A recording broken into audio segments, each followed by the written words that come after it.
Breaking news చూస్తున్నాం. సిద్దిపేట జిల్లా హుస్నాబాద్ నియోజకవర్గంలో ఇవాళ నలుగురు మంత్రులు పర్యటిస్తున్నారు. ఈ క్రమంలో బస్వాపూర్ చేరుకున్న మంత్రులు పొన్నం ప్రభాకర్, దామోదర రాజనరసింహ, కోమటిరెడ్డి వెంకటరెడ్డి, తుమ్మల నాగేశ్వరరావుకు స్థానిక ప్రజలు, కాంగ్రెస్ పార్టీ కార్యకర్తలు ఘన స్వాగతం పలికారు.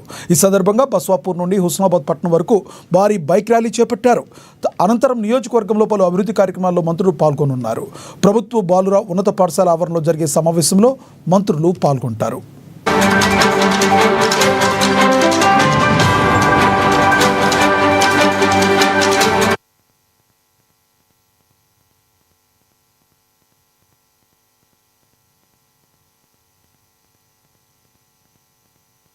ఆదిలాబాద్ పట్టణంలోని ఇందిరా ప్రియదర్శిని స్టేడియంలో జిల్లా